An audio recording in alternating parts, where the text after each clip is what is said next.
So the descendants of King Tut, 70% of British men, 70% of Spanish men, and 60% of French men all belong to this genetic group? Yes, exactly. Yes, they share a common ancestor with these pharaohs. Well, talk about those common ancestors. Where were they from? Who were they exactly? We think they lived around the Black Sea or maybe in the Caucasus, but we don't know exactly where they lived. But this group was founded by one man who lived about 9,500 years ago in this area around the Black Sea. But we can't tell exactly at this point of time.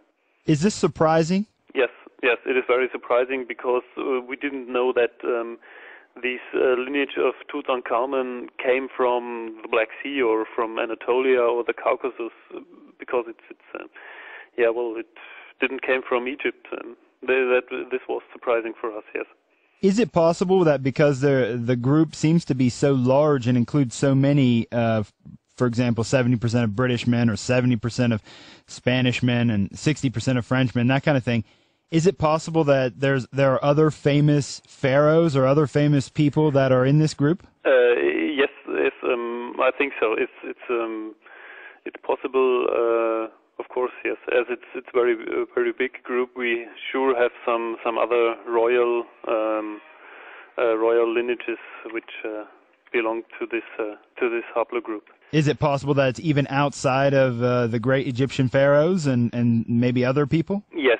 We know of the last Russian Tsar, Nicholas II. He also belonged to the same haplogroup. He's also one of the famous ones who belonged to this group. And what else is your research focusing in on now? Where do you take it from here? What happens next? Well,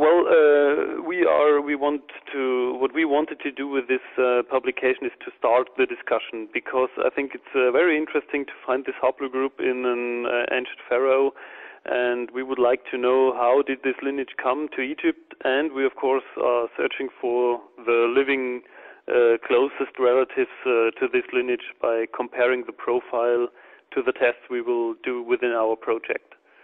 Well, we didn't mention the United States. I'm curious because a lot of the people in the United States, originally they've come from Europe. Mm-hmm. So have you studied the United States as well?